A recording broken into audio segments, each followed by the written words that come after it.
اطیعوا اللہ والرسول فإن تولوا فإن اللہ لا يحب الكافرین۔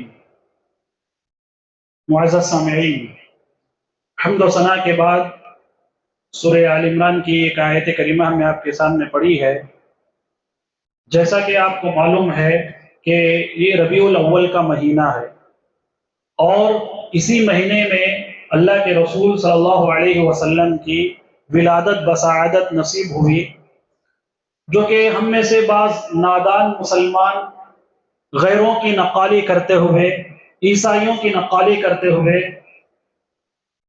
جس طرح عیسیٰ علیہ السلام کے جنم کا دن منانے کی کوشش کی جاتی ہے، ویسے ہی مسلمانوں میں سے بعض نادان مسلمان دین سے نابلد، دین کے بارے میں علم نہیں ہے، ایسے لوگ عید میلاد النبی منانے کی کوشش کرتے ہیں، جس کے اندر ہم دیکھتے ہیں کہ بہت سی برائیاں اور غیر شرعی طریقے اور منکرات پائے جاتے ہیں۔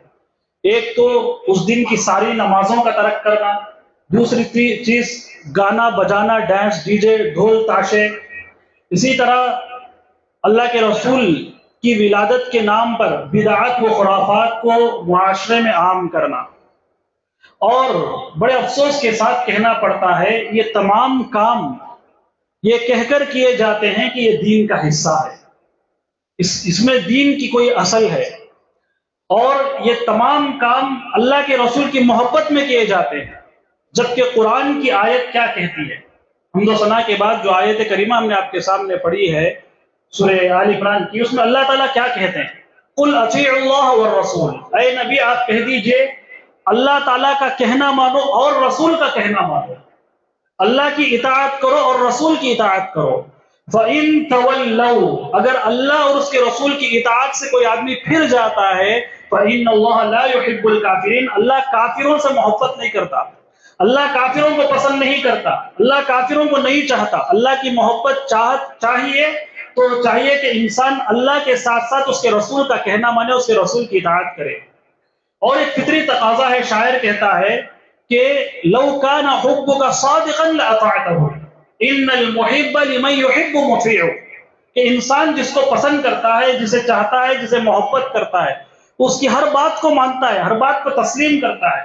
جس طرح ہم کہہ رہے ہیں کہ ہم رسول کی محبت کرتے ہیں، رسول سے محبت کرتے ہیں، ہم رسول کی محبت میں گرفتار ہیں، تو رسول صلی اللہ علیہ وسلم کے بتائے ہوئے طریقے پر ہم چلتے ہیں۔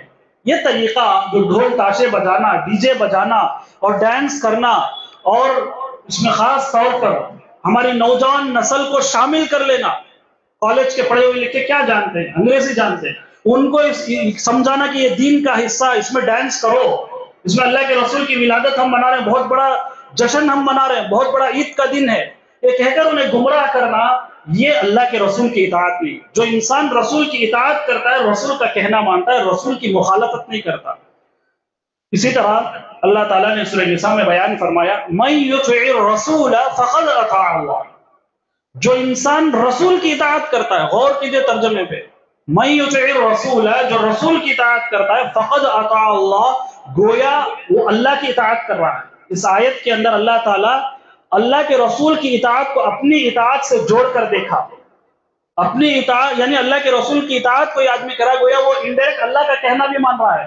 اور اللہ تعالیٰ نے آگے آیت میں کہا وَمَن تَوَلَّا، جو اللہ کے رسول کی اطاعت سے پھر جاتا ہے، فَمَا أَرْسَلْنَاكَ عَلَيْهِمْ حَفِيظًا، اے اللہ کے رسول آپ ان پر نگران نہیں ہیں، نگہبان نہیں ہیں، آپ ان پر زبردستی نہ کیجیے۔ اسی طرح اللہ تعالیٰ سورہ آل عمران میں بیان فرماتے ہیں، قُلْ إِن كُنتُمْ تُحِبُّونَ اللَّهَ فَاتَّبِعُونِي، اے نبی آپ کہہ دیجئے اگر تم اللہ سے محبت کرتے ہو تم میری اتباع کرو، میرا کہنا مانو، میری حدیثوں پر چلو، فَاتَّبِعُونِي يُحْبِبُكُمُ اللَّهُ وَيَغْفِرْ لَكُمْ ذُنُوبَكُمْ، اللہ بھی تم سے محبت کرے گا۔ اتنا ہی نہیں، اللہ کی محبت صرف یہاں پر آپ کے لیے کافی نہیں ہوگی، بلکہ اللہ کی محبت کے ساتھ ساتھ اللہ ہمارے گناہوں کو بھی بخش دے گا، اللہ ہمارے گناہوں کو بھی معاف کر دے گا، اللہ کے رسول کا کہنا ماننے کی وجہ سے، اللہ کے رسول کی اطاعت کرنے کی وجہ سے۔ اسی طرح بخاری کی روایت میں اللہ کے رسول نے حدیث میں کیا بیان فرمایا، اور ابو ہریرہ رضی اللہ تعالی عنہ راوی ہیں، کہتے ہیں کل امتی یدخلون الجنہ، میری امت کا ہر شخص جنت میں جائے گا، الا من ابا، مگر اللہ کے رسول نے مستثنا کیا کچھ لوگوں کو، مگر وہ جو انکار کرے گا۔ اب اللہ کے رسول کی حدیث کا انکار کون کرے گا؟ اللہ کے رسول نے کہا کہ صحابہ نے پوچھا وَمَن يَأْبَى يَا رسول اللہ، اللہ کے رسول آپ کی حدیثوں کا انکار کون کرے گا؟ آپ کی اطاعت سے روگردانی کون کرے گا؟ آپ کی نافرمانی کون کرے گا؟ قال من اطاعنی دخل الجنہ، جس نے میری اطاعت کی، میرا کہنا مانا، میری حدیثوں پر عمل کیا، میری سنتوں کو تلاش کیا اور شریعت کا حصہ اس کو سمجھا، دخل الجنہ، جنت میں داخل ہوگا۔ ومن عصانی، جس نے میری نافرمانی کی، فقد ابا، گویا وہی انکار کر رہا ہے، اور جو اللہ کے رسول کا کہنا نہیں مانتا، اللہ کے رسول کی اطاعت نہیں کرتا، اللہ کے رسول کی نافرمانی کر رہا ہے، وہ انکار کر رہا ہے اور وہ آدمی جہنمی ہے۔ اسی طرح میرے بھائیوں، اللہ کے رسول صلی اللہ علیہ وسلم کا فرمان ہے، حاکم کی روایت ہے اور ابو داؤد میں بھی یہ روایت پائی جاتی ہے اور صحیح روایت ہے، ہمیں غور کرنا چاہیے۔ مقدام بن معدیہ کرب رضی اللہ تعالی عنہ راوی ہیں، کہتے ہیں اللہ کے رسول الا وانی اوتیت القرآن ومثلہ معہ، خبردار مجھے قرآن دیا گیا، شریعت کا حصہ قرآن ہے، اور ومثلہ معہ، اور اس جیسی ایک چیز دی گئی۔ قرآن ہمیں دیا گیا اور قرآن جیسے ایک چیز دی گئی۔ قرآن جیسی کوئی کون سی چیز ہے؟ اللہ کے رسول کی حدیث ہے۔ اب اللہ کے رسول کی حدیثوں سے بہتر چیز کیا ہو سکتا ہے؟ اللہ کے رسول کی سنت سے بہتر کیا ہو سکتا ہے؟ اللہ کے رسول کے طریقے سے بہتر کیا ہو سکتا ہے؟ تو قرآن جیسا ہی ہمیں دیا گیا، قرآن کے ساتھ ساتھ اللہ کے رسول کی سنتیں بھی ہمیں دی گئی، تو دونوں کو ہمارے لیے فالو کرنا ضروری ہے۔ ایک دوسرے سے روگردانی کرنا کسی بھی انسان کے لیے جائز نہیں ہے۔ اسی طرح حاکم کی روایت میں اللہ کے رسول صلی اللہ علیہ وسلم نے بیان فرمایا، اور صحیح روایت ہے، اور یہ پیغام ہمیں سن لینا چاہیے، ترکت فیکم شیئین، جب اللہ کے رسول کی وفات کا وقت قریب تھا، اللہ کے رسول نے کئی وصیتیں، کئی نصیحتیں کی، ان میں سے ایک نصیحت ہے، میں تمہارے درمیان دو چیزیں چھوڑ کر جا رہا ہوں، ترکت فیکم شیئین، دو چیزیں چھوڑ کر جا رہا ہوں، لن تضلوا، ہرگز تم گمراہ نہیں ہوگے، ما تمسکتم بہما، اگر ان دونوں چیزوں کو تم لازم پکڑ لو گے۔ سوال یہ ہے کہ وہ دو چیزیں کیا ہیں، اور کیا ہم ان دو چیزوں کو فالو کر رہے ہیں کہ نہیں کر رہے ہیں؟ اللہ کے رسول نے کیا کہا حدیث میں؟ اگر ان دو چیزوں کو لازم پکڑ لو گے کبھی گمراہ نہیں ہوگے، کتاب اللہ، اللہ کی کتاب، اللہ کی کتاب سے مراد قرآن مجید ہے، وہ سنتی، اور میری سنت ہے، اللہ کے رسول کی حدیثیں۔ اب ہم باتیں کرتے ہیں اتحاد و اتفاق کی، ایک پلیٹ فارم پر جمع ہونے کی۔ جب ہم قرآن کو نہیں مانتے اور حدیثوں کو بہت زیادہ مانتے ہیں، قرآن کی کوئی آیت ہم عمل نہیں کرتے، تو بتائیے ہم ایک پلیٹ فارم پر کیسے جمع ہوں گے؟ اور ہم قرآن کو مانتے ہیں، حدیث کو نہیں مانتے، اور بتائیے ہم ایک پلیٹ فارم پر کیسے جمع ہو سکتے؟ اتحاد و اتفاق ہمارے پاس کیسے ہو سکتا ہے؟ اب فزیکلی اور زبانی جمع خرچ آپ بول دیں، کوئی ایک مسئلہ ہو گیا ہمارے خلاف مسلمانوں کے، تو وقتی طور پر ہم جمع ہو گئے، وہ مسئلہ حل ہو گیا، پھر ہمارے درمیان اختلاف آئے گا، پھر ہم ایک دوسرے کے خلاف بولیں گے، پھر ہماری ایک دوسرے کی لڑائیاں، مسئلے کی لڑائیاں شروع ہو جائیں گی۔ اسی لیے جو آدمی قرآن کو تھامتا ہے، سنت کو تھامتا ہے، وہ یہ پلیٹ فارم ہے جو اللہ کے رسول نے دیا ہے، وہ کبھی گمراہ نہیں ہوگا۔ اور یہی وہ پلیٹ فارم ہے جو لوگوں کو چاہیے کہ قرآن اور سنت کے نام پر اپنے آپ کو جمع کرنے کی کوشش کرے، دوسری کوئی تیسری چیز یا چوتھی چیز اپنی طرف سے گھڑ کر لوگوں کو سامنے دینے کی ہرگز کوشش نہ کرے۔ کچھ واقعات قرآن و حدیث کی روشنی میں ہم آپ کے سامنے رکھتے ہیں کہ کیسے صحابہ قرآنی آیات کی روشنی میں رسول کی اطاعت کیا کرتے تھے۔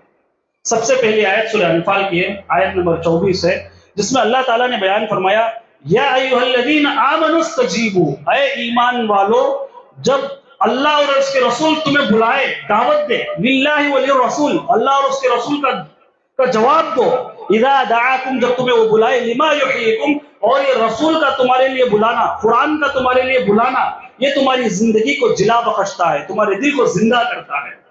کہتے ہیں کہ یہ آیت کا اصل پس منظر کیا ہے، بیک گراؤنڈ کیا ہے، خلفیہ کیا ہے، کہ ابو سعید بن معلہ رضی اللہ تعالی عنہ یہ مسجد میں نماز پڑھ رہے ہوتے ہیں، نماز پڑھنے کے دوران اللہ کے رسول کا گزر ان کے پاس سے ہوتا ہے، اور اللہ کے رسول انہیں بلاتے ہیں اور وہ نہیں جاتے، نماز میں مشغول ہوتے ہیں۔ نماز کے فراغت کے بعد اللہ کے رسول انہیں پوچھتے ہیں کہ کون سی چیز ہے کہ تمہیں روک رہی ہے میرے پاس آنے سے؟ وہ کہتے ہیں کہ اللہ کے رسول میں نماز پڑھ رہا تھا۔ اس کے بعد اللہ کے رسول نے انہیں کہا کہ یہی رکے رہو مسجد میں تمہیں ایک ایسی عظیم سورت سکھاؤں گا جو قرآن میں سب سے عظیم سورت ہے، اور وہ سبع مثانی ہے۔ اس کے بعد تھوڑی دیر کے بعد اللہ کے رسول وہ سورت سکھائے بغیر باہر نکلتے ہیں، فوراً صحابی رسول کہتے ہیں، اللہ کے رسول آپ نے وعدہ کیا تھا ایک قرآن مجید کی ایسی سورت سنائیں گے، ایسی سورت سکھائیں گے جو قرآن مجید کی سب سے عظیم سورت ہوگی۔ اللہ کے رسول نے سورہ فاتحہ پڑھی، الحمدللہ رب العالمین، اور کہا یہ سبع مثانی، یہی سبع مثانی ہے جو سورہ فاتحہ کا دوسرا نام ہے، جس کے اندر 7 آیتیں ہیں جو بار بار دہرائی جاتی ہے۔ نماز، فرض نمازوں میں صرف 17 مرتبہ دہرائی جاتی ہے، اور فرض نماز میں کوئی امام سورہ فاتحہ کے بغیر نماز پڑھتا ہے تو اس کی نماز نہیں ہوتی۔ اللہ کے رسول نے واضح طور پر حدیث میں بیان فرما دیا ہے۔ تو کیسے صحابہ جواب دیتے ہیں اللہ کے رسول صلی اللہ علیہ وسلم کا۔ اسی طرح ادب کے طور پر ہمیں یہ تعلیم دی گئی کہ منافقوں کی طرح، کافروں کی طرح اللہ کے رسول کو ٹریٹ نہ کیا جائے۔ منافقوں اور کافروں کی طرح اللہ کے رسول کے بلاوے کو، اللہ کے رسول کی دعوت کو، اللہ کے رسول کی سنتوں کو، اللہ کے رسول کی حدیثوں کو لائٹلی نہ لیا جائے۔ کیا کہا قرآن نے؟ لا تجعلوا دعاء الرسول بینکم کدعاء بعضکم بعضا، اے لوگوں تم آپس میں ایک دوسرے کو کیسے انوائٹ کرتے، ایک دوسرے کو کیسے نام لے کر بلاتے ہو، ویسے اللہ کے رسول کو نام لے کر نہ بلایا کرو، ویسے اللہ کے رسول کو نام لے کر نہ بلایا کرو۔ اور کہا کہ قَدْ يَعْلَمُ اللَّهُ الَّذِينَ يَتَسَلَّلُونَ مِنْكُمْ لِوَاذًا، تم میں سے کچھ لوگ ہیں جن کے بارے میں اللہ جانتا ہے کہ وہ جب اللہ کے رسول کی بات آتی ہے تو آہستہ سے کھسک جاتے ہیں، اور وعید سنائی ایسے لوگوں کے لیے فَلْيَحْذَرِ الَّذِينَ يُخَالِفُونَ عَنْ أَمْرِهِ، ان لوگوں کو اللہ سے ڈرنا چاہیے، اللہ کے معاملے سے ڈرنا چاہیے جو اللہ کے رسول کی مخالفت کرتے ہیں، ان تصیبہم فتنہ، کوئی فتنہ انہیں لاحق ہو جائے، اور عذاب الیم، یا کوئی دردناک عذاب کا وہ شکار نہ ہو جائے۔ اللہ کے رسول کی مخالفت سے ڈرنا چاہیے۔ دراصل ان آیتوں کا پس منظر کیا ہے، وہ آیتیں ہم اٹھا کر دیکھیں گے جو سورہ حجرات میں، سورہ حجرات میں منافقین کیا کرتے تھے۔ سورہ حجرات کی روشنی میں اللہ تعالیٰ نے کیا بیان فرمایا؟ ان الذین ینادونک من وراء الحجرات اکثرهم لا یعقلون، کہ اللہ کے رسول صلی اللہ علیہ وسلم ان کے گھر کے باہر کھڑے ہو جاتے اور بلند آواز سے پکارتے، اخرج الینا یا محمد، اور نام لے کر پکارتے تھے کہ اے محمد نکلو، مسائل پوچھنا ہے تم سے۔ تو اللہ کے رسول صلی اللہ علیہ وسلم نے ان کے بارے میں کہا کہ اللہ تعالیٰ نے قرآن مجید میں کہا وَلَوْ أَنَّهُمْ صَبَرُوا، اور اگر یہ تھوڑا صبر کرتے حَتَّى تَخْرُجَ إِلَيْهِمْ لَكَانَ خَيْرًا لَهُمْ، یہاں تک کہ اللہ کے رسول باہر نکل جاتے، یہ ان کے حق میں زیادہ بہتر ہوتا۔ یہ منافقین ہیں جو اللہ کے رسول کو نام لے کر بلاتے ہیں، اللہ کے رسول کا ادب نہیں کرتے، اللہ کے رسول کی حدیثوں کو نہیں مانتے۔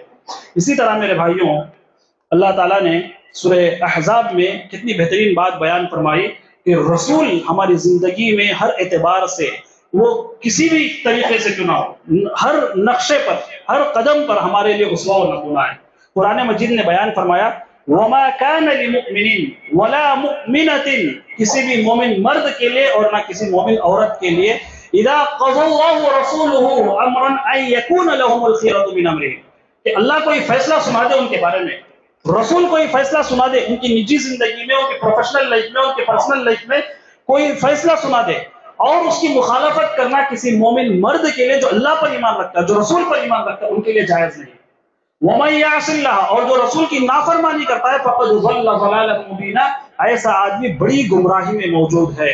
دراصل یہ آیتیں کس پس منظر میں ہیں، ان آیتوں کا پس منظر کیا ہے، اس کا خلفیہ کیا ہے، جو سورہ احزاب کی ابھی جو آیتیں ہم نے آپ کے سامنے پڑھی ہے، کہ اللہ کے رسول کی جو شادی ہوئی حضرت زینب بنت جحش رضی اللہ تعالی عنہ سے، اس پس منظر میں یہ آیتیں بیان کی گئی ہیں۔ دراصل اللہ کے رسول کے ایک لے پالک بیٹے تھے، منہ بولے بیٹے، حقیقی بیٹے نہیں تھے، جن کا نام زید تھا، وہ ان کی بیوی تھی، کون؟ حضرت زینب بنت جحش۔ بار بار ان دونوں کا اختلاف ہو رہا تھا، دونوں کے درمیان نب نہیں رہی تھی۔ حضرت زید جو اللہ کے رسول کے لے پالک بیٹے، منہ بولے بیٹے ہیں، اور حضرت زینب کے درمیان، اور حضرت زید بار بار اللہ کے رسول کے پاس آتے اور شکایت کرتے کہ میں ان کو طلاق دے دوں، اللہ کے رسول روک کر رکھتے تھے، نہیں ابھی طلاق نہیں دینا، ابھی طلاق نہیں دینا۔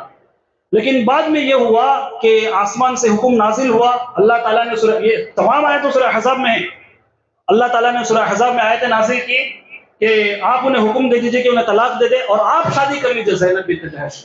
ہوا یوں کہ اللہ کے حکم کے مطابق اللہ کے رسول صلی اللہ علیہ وسلم نے حکم دیا زید کو کہ وہ آپ اپنی بیوی کو طلاق دے دیں۔ طلاق کے بعد اللہ کے رسول نے شادی کی، اور یہ شادی آسمان میں ہوئی، جبرائیل امین نے اس کا نکاح پڑھایا، اور جیسے ہی یہ واقعہ دنیا میں معلوم ہوا، کیونکہ زمانے جاہلیت تھی، کفار و مشرکین زیادہ تھے، اور سب لوگوں نے یہ کہنا شروع کر دیا کہ محمد نے اپنی بہو سے شادی کر لیا، نعوذ باللہ۔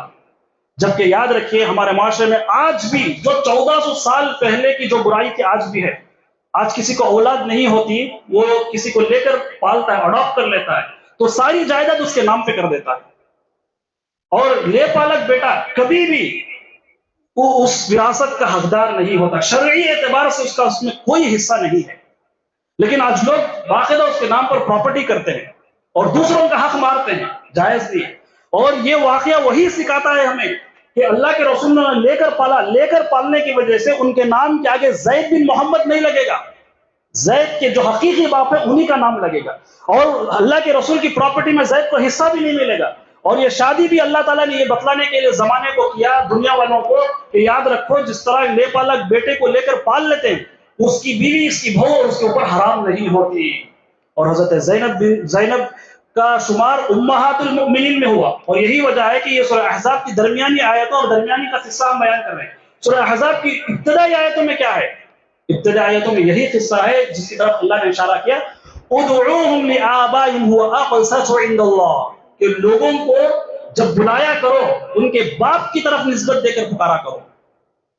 یہ اللہ کے نزدیک زیادہ پسندیدہ بات ہے، یہ اللہ کے نزدیک انصاف والی بات ہے کہ آج ہم دیکھتے ہیں مغربی کلچر، ایک لڑکی کی شادی ہو جاتی ہے، اس کے بعد اس کا نام کس کے ساتھ لگایا جاتا ہے؟ اس کے شوہر کے ساتھ نہیں، جبکہ شریعت اسلامیہ میں یہ بالکل اس کا تصور ہی نہیں ہے۔ حقیقی باپ کی طرف اس کی نسبت کی جائے گی، چاہے اس کا باپ زندہ ہو یا مر گیا ہو، چاہے وہ بچہ یتیم ہو یا وہ اس کے ماں باپ سلامت ہو، ہر ہمیشہ اس کی باپ کی طرف اس کا انتصاب کیا جائے گا اور وراثت میں حق نہیں مارا جائے گا۔ یہی سکھایا اس واقعے میں۔ اور یاد رکھیے ہمارے صحابہ رضی اللہ تعالی عنہم اجمعین ایسے حدیثوں پر عمل کرتے تھے، اور اللہ کے رسول کی حدیثوں پر عمل کرنے، اللہ کے رسول کے فیصلوں پر عمل کرنے انہیں کس قدر خوشی ہوتی تھی۔ ایک واقعہ ہم آپ کے سامنے رکھتے ہیں، اس واقعے سے آپ اندازہ لگائیے۔ ابو داؤد کی روایت ہے، صحیح روایت ہے، ایک تابعی ہے جن کا نام معقل بن سنان ہے، اور یہ شاگرد ہیں عبداللہ بن مسعود رضی اللہ تعالی عنہ کے۔ دراصل عبداللہ بن مسعود رضی اللہ تعالی عنہ کے دور میں ایک فیصلہ آتا ہے ایسے آدمی کے بارے میں جس کا انتقال ہو گیا، اس کی بیوی زندہ ہے، لیکن جب وہ زندہ تھا اس نے مہر متعین نہیں کیا، مہر دینے کی نیت تھی لیکن مہر متعین نہیں کیا، کتنا دوں گا ایگزیکٹ تحدید نہیں کی، انتقال ہو گیا، اور شادی کے فوراً بعد ہوا، یہاں تک کہ اس نے اپنی بیوی سے ملاقات بھی نہیں کی، ہم بستری بھی نہیں کی، اس سے پہلے انتقال ہو گیا۔ اور یہ فیصلہ گیا عبداللہ بن مسعود رضی اللہ تعالی عنہ کے پاس۔ عبداللہ بن مسعود نے کیا کہا؟ حضرت عبداللہ بن مسعود نے کہا کہ اس عورت کا جو مہر مقرر نہیں ہے کہ کتنا دیا جائے گا، اس کے بارے میں یہ کہتا ہوں کہ اس کے خاندان کی عورتوں کا کتنا مہر اس سے پہلے دیا گیا، وہ اتنا ہی مہر اس عورت کو دیا جائے گا، اور یہ عورت عدت بھی گزارے گی، اور اسے اس متوفی عنہا زوجہ جو شوہر انتقال کر گیا اس کی وراثت میں اسے حصہ بھی ملے گا۔ یہ فیصلہ انہوں نے سنا دیا۔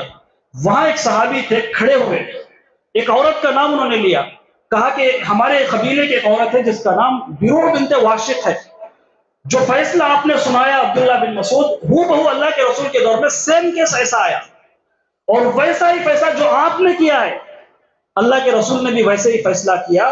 حدیث کے الفاظ ہیں فَفَرِحَ ابن مسعود، عبداللہ بن مسعود خوش ہو گئے، کیوں؟ ان کا فیصلہ اللہ کے رسول کے فیصلے سے میچ کر گیا، ان کی رائے اللہ کے رسول کی رائے کے مطابق ہو گئی۔ یہ تھے صحابہ، ان کا جذبہ ایسا تھا جب وہ بات کرتے قرآن و حدیث کی بات کرتے، قرآن و حدیث کے مخالف بات نہیں کرتے، اللہ کے رسول کی حدیثوں پر عمل کرنے کی کوشش کرتے۔ ایسا عملی طور پر ہمیں اللہ کے رسول کے بارے میں ثبوت دینا چاہیے۔ ہم محبت اللہ کے رسول سے اس انداز میں کرتے ہیں، نہ کہ اللہ کے رسول کے نام پر سڑکوں پر غیروں کی طرح آج جا کر دیکھیں حالت کیا ہے، کتنا لوگوں کو پریشانی ہوتی ہے، کتنے لوگوں کے مسائل ہیں، لیکن ہر کام کیا جاتا ہے، لیکن ہماری شان یہ ہے کہ ہم لوگوں کو تکلیف نہیں دیتے، ہم لوگوں کو تکلیف دینے سے بچنے والی قوم ہے۔ مسلمان کا معنی کیا ہے؟ المسلم من سلم المسلمون من لسانه ويده، مسلمان وہ ہے جو اپنی زبان سے بھی غیروں کو تکلیف نہیں دیتا، اپنے ہاتھ سے بھی نہیں تکلیف دیتا۔ آج ہمیں کیا ہو گیا؟ جس طرح ہم دیکھتے ہیں عیسائیوں کو، کفار و مشرکین، ہمارے ملک کے کفار و مشرکین کو ہم دیکھتے ہیں کہ سارے روڈ بلاکس کیے جاتے ہیں اور لوگوں کا جینا دو بھر کیا جاتا ہے، آج ہم بھی ویسے ہی میلاد منانے کی کوشش کرتے ہیں۔ کیا ہم ان کی نقالی نہیں کر رہے ہیں؟ کس اعتبار سے اس جشن میں ہمارے لیے خیر کا ہے؟ ایک خیر آپ بتا دیجئے۔ بہرحال اللہ کے رسول کی اطاعت اگر کرنا ہے، اللہ کے رسول کی سنتوں پر عمل کیجئے، اللہ کے رسول سے محبت کیجئے، اللہ کے رسول کی سیرتوں کو لوگوں کے درمیان رکھیے۔ اسی طرح میرے بھائیوں اور چند باتیں ہیں، ایک اور واقعہ کہہ کر ہم اپنی بات کو ختم کرتے ہیں کہ اللہ تعالیٰ نے سورہ حشر میں آیت نمبر 7 میں بیان فرمایا اللہ کے رسول کے بارے میں، وَمَا آتَاكُمُ الرَّسُولُ فَخُذُوهُ وَمَا نَهَاكُمْ عَنْهُ فَانْتَهُوا،